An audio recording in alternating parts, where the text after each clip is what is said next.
मेरी जेठानी हर रात को ससुर जी के पाँव दबाने जाती और मैं बाहर से सुनती तो जेठानी की रोने की आवाज़ आती है। एक दिन मैंने जेठानी से पूछा तो उसके चेहरे का रंग फीका पड़ गया। कहने लगी, तुम ये बात किसी को भी मत बताना और आज रात मेरी जगह तुम पैर दबाने के लिए जाना। जब मैं ससुर जी के कमरे में गई, ससुर जी ने दरवाज़ा बंद कर लिया और जैसे ही लाइट बंद की मेरे जिस्म से जैसे जान निकल गई हो, क्योंकि वे तो मेरा नाम मीनू है। मैं इस दुनिया के सबसे अलग ख़ानदान में शादी करके चली आई थी। जी हाँ, यही कहना सही था, क्योंकि वहाँ काम ही ऐसे होते थे कि समझ से बाहर थे।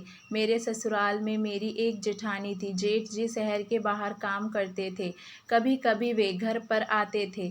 दरअसल हमारी शादी हमारी मर्जी से हुई थी और मेरे घर वाले राजी नहीं थे, क्योंकि मेरा पति बहुत कमज़ोर और बीमार नज़र आता था।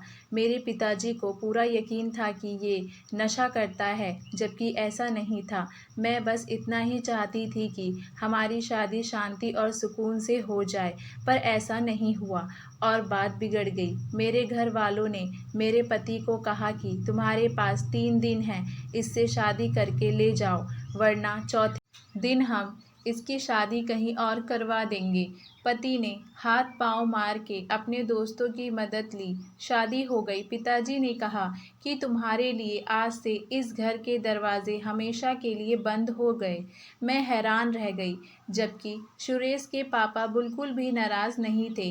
वो कहते हैं कि मोहब्बत करना गुनाह नहीं होता। मेरी शादी में मैं अपनी जेठानी से मिली। उसने मुझे तसल्ली दी, समझाया और कहा कि सब ठीक हो जाएगा। अब मेरा पति दिन रात मेहनत करने लगा, क्योंकि हमें पैसों की ज़रूरत थी। वो सुबह काम पर जाते और रात को लौटते हैं।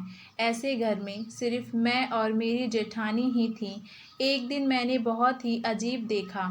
रात होते ही मेरी जेठानी सारा काम ख़त्म करने के बाद मेरे ससुर जी के कमरे में गई।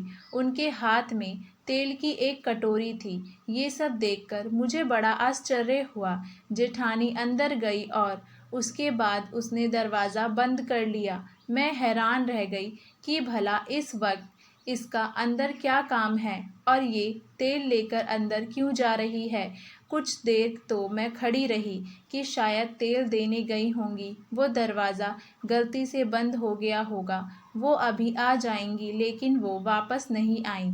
आधे घंटे तक मैं इंतज़ार करती रही, लेकिन वो वापस नहीं आईं। कुछ देर बाद मेरा पति भी आ गया। मैंने उसके लिए रात का खाना गर्म किया, फिर हम दोनों ने साथ बैठकर खाना खाया। थोड़ी देर के बाद उसने मुझे चाय बनाने को बोल दिया। मैं चाय बनाने के लिए दोबारा किचन में गई। तब भी मैंने देखा कि मेरी जेठानी अपने कमरे में नहीं थी और ससुर के कमरे की लाइट भी बंद थी।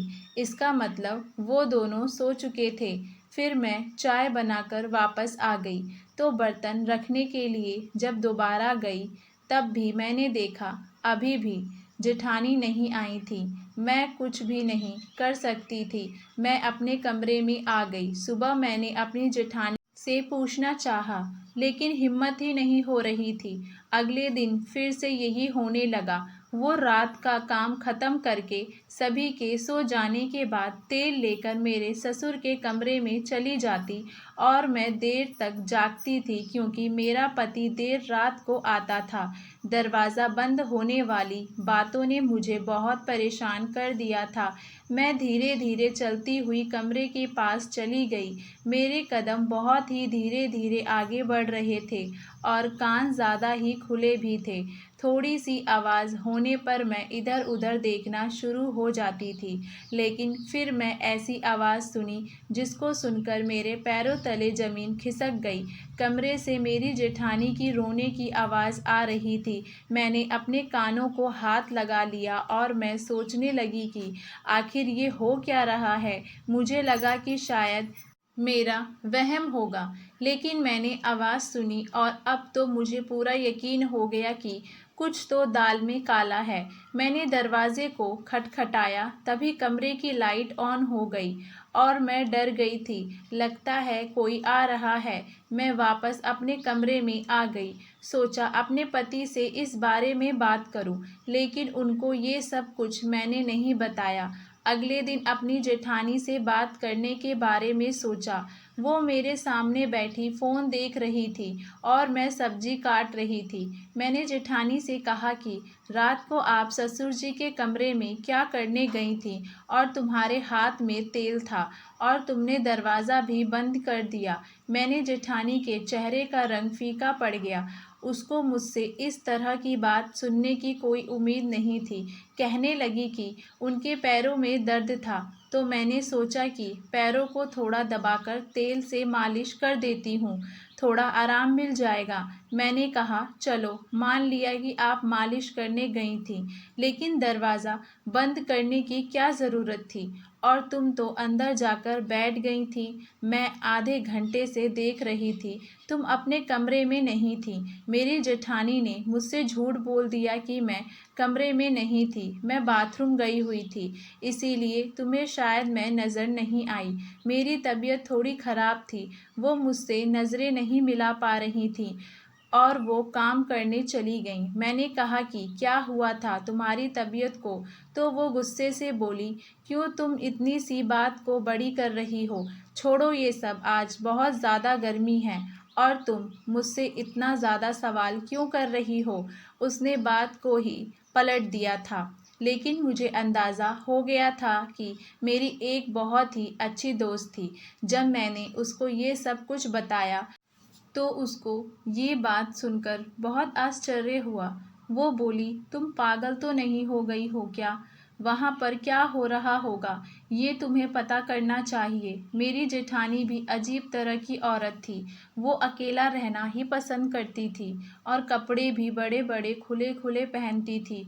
एक तरफ बोलती कि मुझे गर्मी बहुत लग रही है और दूसरी तरफ इतनी लंबी और मोटे कपड़े पहनती थी। तब उसको गर्मी नहीं लगती थी क्या? कोई ना कोई बात तो ज़रूर है।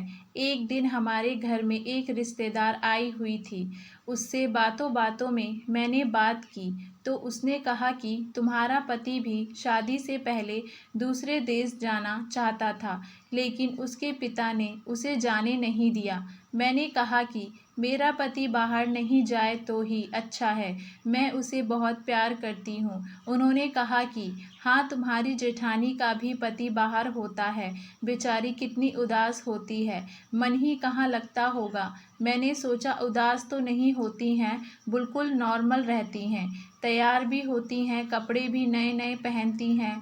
तो रिश्तेदार ने कहा नहीं, ऐसा तो नहीं हो सकता, हमने तो उसे बहुत ही उदास देखा है, वैसे है बड़ी खूबसूरत। मैंने कहा खूबसूरत तो बहुत हैं, ऐसे में जब पति पास ना हो तो आदमी तैयार होकर किसको दिखाता है, लेकिन उसका दिल करता है कि वे तैयार होने का। ये अच्छी बात है, इंसान को अपने लिए भी तैयार होना चाहिए, अपने लिए भी जीना चाहिए। सिर्फ पति के लिए औरत क्यों तैयार हो, वे अपने लिए भी तो तैयार हो सकती है, ताकि अपने आप को खूबसूरत देखकर उसको खुशी मिले। मेरी जेठानी को देखकर बिल्कुल भी नहीं लगता था कि उसका पति बाहर विदेश में है। ना उसे घर में मेरे जेठ की कभी कोई चर्चा होती थी, ना ही उसका कोई नाम लेता था, ना मैंने उसकी कभी कोई फ़ोटो देखी थी। जेठानी को भी कभी अपने पति से बात करते हुए नहीं देखा। अगर पति बाहर विदेश में है तो फ़ोन पर तो बात करता ही होगा। और यहाँ तक कि मेरे ससुर जी भी कभी ज़िक्र नहीं करते कि मेरा बेटा बाहर विदेश में है। एक दिन हम सब खाना खा रहे थे तो मेरे ससुर जी ने कहा, भगवान ने मुझे एक ही बेटा दिया है और ये सब कुछ उसी का ही है। साथ में ही वे खांसने लगे। मैंने कहा कि पापा, आपका एक और बेटा भी तो है? कहने लगा, हाँ, एक और बेटा भी है, गलती हो गई मुझसे। बाप थोड़ी कभी अपनी औलाद को भूल सकता है, मैं तो मजाक कर रहा था। हम सब हैरान हुए कि वे ये कैसे भूल गए। मेरे पति ने भी अपनी अजीब सी शक्ल बना ली और जेठानी भी इधर उधर देखने लगी। ऐसा लगा कि ये तीनों ही मुझसे कुछ न कुछ ज़रूर छिपा रहे हैं, लेकिन मेरी जेठानी की वही आदत थी। मैंने फिर उनसे सवाल किया तो कहने लगी कि ससुर के पैरों में दर्द होता है, जब तक उनके पैरों को नहीं दबाती उनको नींद नहीं आती। लेकिन मैं ये सोच रही थी कि जब वो सो जाते हैं फिर भी ये अपने कमरे में वापस क्यों नहीं आती, ससुर जी के कमरे में ही क्यों रहती हैं। क्या पूरी रात ही पैर दबाती रहती हैं। ये रोज़ ससुर के कमरे में फिर वहीं पर सो भी जाती हैं। इसका वहाँ क्या काम है। और वो आवाज़ें, उसके बारे में तो सोचकर मेरा दिमाग ही घूम जाता था। जो मैं सोचना भी नहीं चाहती थी, जो इस घर में हो रहा था। एक दिन तो अचानक ऐसा हुआ कि मैं अचंभत रह गई। मैंने अपनी जेठानी को कपड़े बदलते हुए देख लिया था। वे मुझे देखकर एकदम से चौंक गई, लेकिन उससे ज़्यादा तो मैं सदमे में थी। मैंने कहा कि आप तो माँ बनने वाली हैं और आपने मुझे बताया भी नहीं। इतनी बड़ी बात तो उनकी जवान मानो उनका साथ नहीं दे रही थी। पहले तो वे बहुत घबरा गईं, फिर खुद को संभाल कर बोली, हमारे खानदान में ये सब बताया नहीं जाता। जब तक बच्चा 7 महीने का नहीं हो जाता तब तक किसी को भी ये बात नहीं बताई जाती है। कहते हैं कि बताने से नज़र लग जाती है, इसीलिए मैंने किसी को भी ये बात नहीं बताई कि मैं माँ बनने वाली हूँ। मैंने कहा, मेरे पति ने भी मुझे ये नहीं बताया, कभी ससुर जी ने भी इसका जिक्र नहीं किया। क्या उन लोगों को भी नहीं पता। मेरी जेठानी को कुछ समझ में नहीं आ रहा था कि वे क्या जवाब दे। उसने कहा शायद भूल गए होंगे। मैंने सोचा कोई इतनी बड़ी बात कैसे भूल सकता है, और मुझे भी नहीं पता चला क्योंकि मेरी जेठानी बहुत ही खुले कपड़े पहनती थी।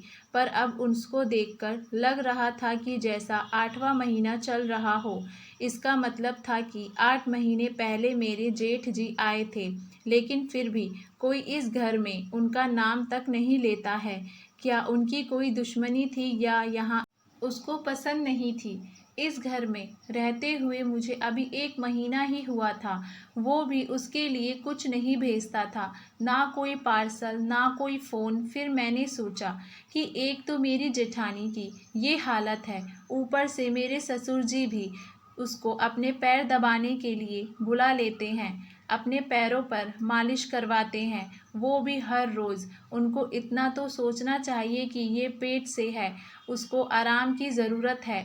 एक दिन हम सब खाना खा रहे थे तो मैंने अपनी जेठानी को कहा कि मैं आपके लिए चाट बनाया है।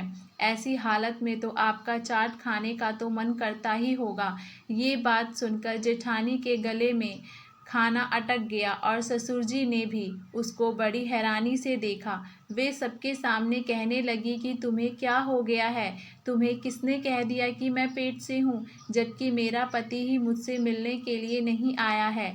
तो मेरे कदमों तले ज़मीन खिसक गई कि कैसे मेरी जेठानी ने तुरंत ही झूठ बोल दिया था, जबकि मुझे अच्छी तरह से पता था कि वो पेट से हैं, और अगर उसका पति नहीं आया तो फिर ये बच्चा किसका था। मेरे ससुर जी ने भी कहा कि वो तुमसे मजाक कर रही थी और तुमने सच मान लिया। बेटी, अभी ऐसी कोई खुशखबरी नहीं है। इस खुशखबरी के लिए हम तो तुम लोगों की तरह ही देखते हैं।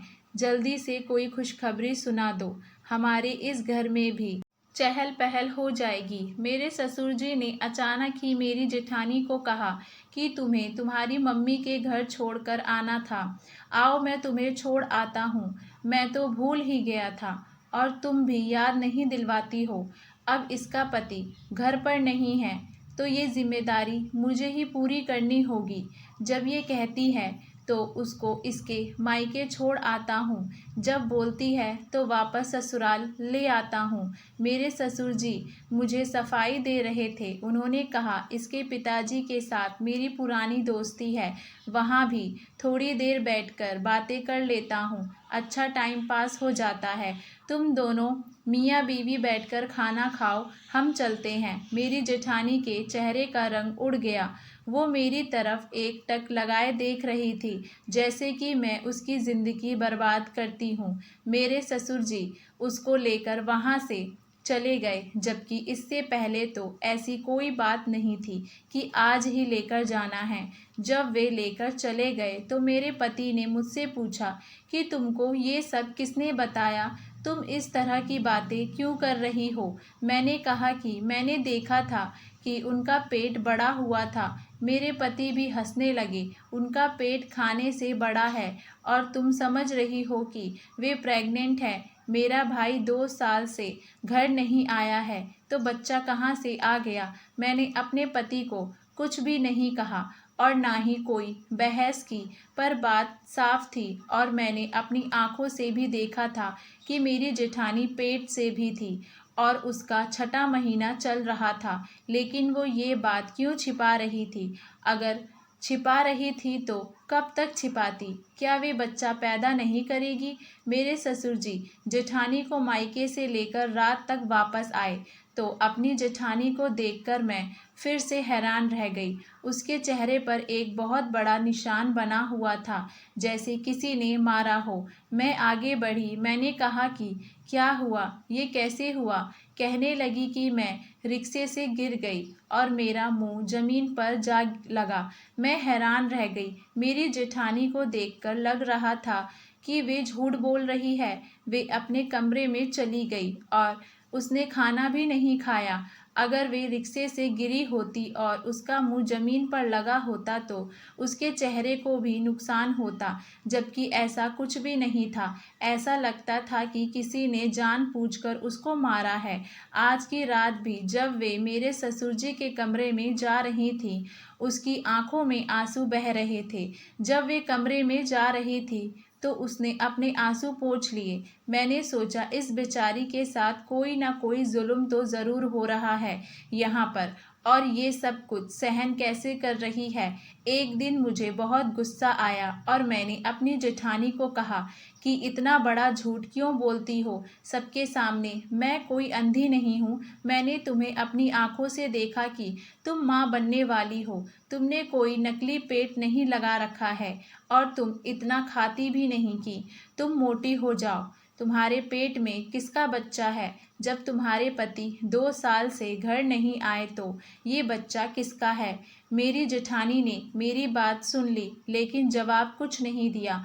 मैंने कहा उस कमरे में से वापस क्यों नहीं आती हो? तेल लगा दिया तो वापस आ जाया करो। वहाँ सोने की क्या ज़रूरत है?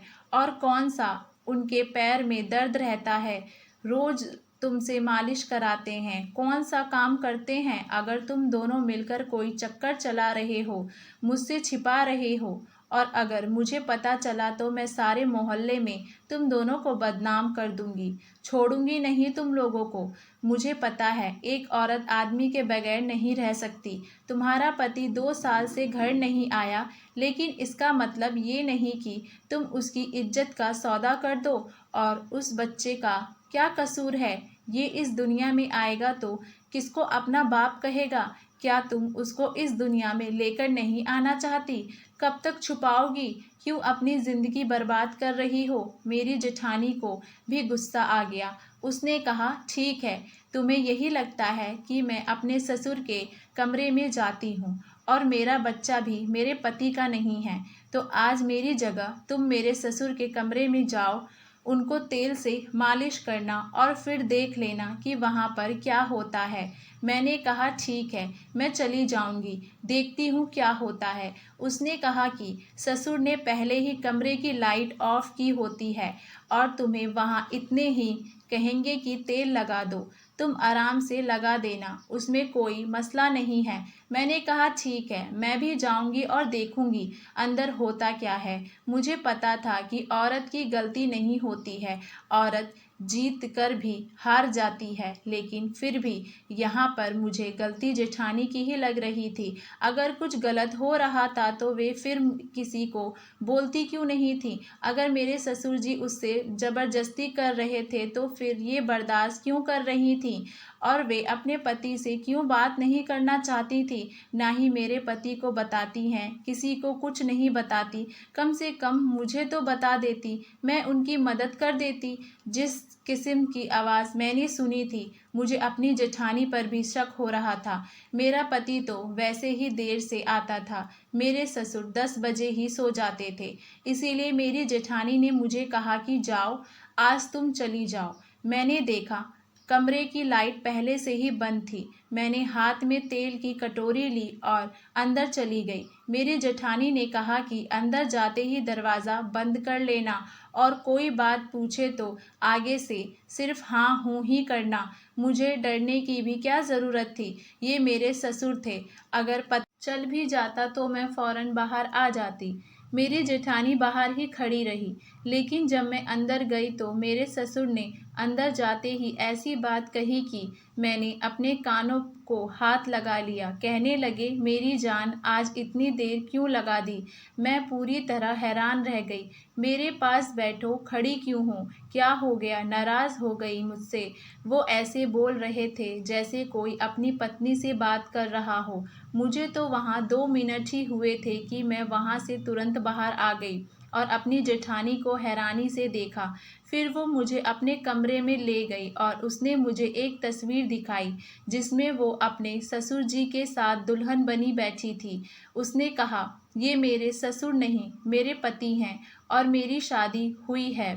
तुमने जो आवाज़ सुनी वो इस वजह से थी। ऐसी हालत में मैं पैर दबाकर बुरी तरह से थक जाती थी, इसीलिए मेरे मुंह से ऐसी आवाज़ आने लग जाती थी। ये आपके ससुर जी अच्छे इंसान नहीं हैं, मुझ पर जुल्म करते हैं, मुझे अपना गुलाम समझते हैं क्योंकि मेरे आगे पीछे कोई नहीं है। लेकिन ये मेरे ही पति हैं और ये बच्चा भी इन्हीं का है। उसने कहा था कि जब बच्चे के दिन आ जाएंगे तो वे मुझे गांव भेज देगा और फिर कुछ ना कुछ करके कह देगा कि ये बच्चा गोद लिया हुआ है। तुम्हारे पति ने मिलकर ये प्लान बनाया था कि तुम्हें ये बात पता ना चले, नहीं तो बदनामी होगी। हमारे खानदान में ये बात किसी को भी नहीं पता। जो औरत इस घर में आई थी वे तो मेरे पति की बहन थी, इसीलिए वे भी हमारे साथ मिली हुई थी। जब तुमने सबके सामने कहा कि आप पेट से हैं तो मेरे पति ने मुझ पर बहुत गुस्सा किया और मुझ पर हाथ भी उठाया। तभी मेरे चेहरे पर घाव था। सारे रास्ते उसने मुझे बातें सुनाई थी। ये खानदान बहुत ही अजीब है।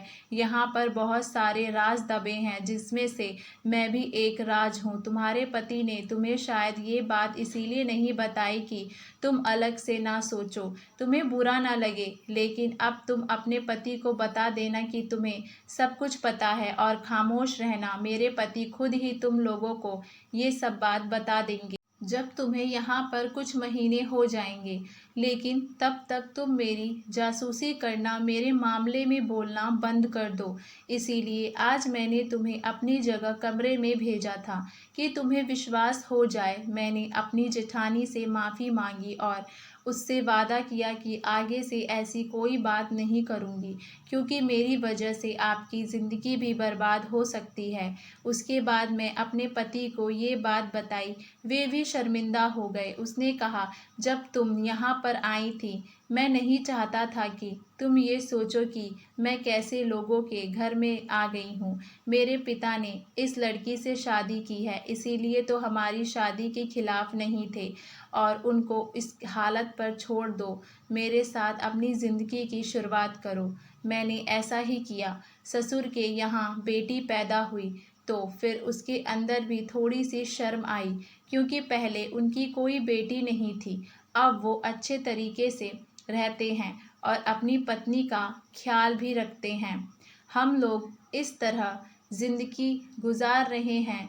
वो लोग अपनी ज़िंदगी में खुश रहते हैं। हम लोग अपनी ज़िंदगी में, मेरे पति बहुत अच्छे इंसान हैं, मुझे बहुत प्यार करते हैं, मेरे लिए मेहनत भी करते हैं।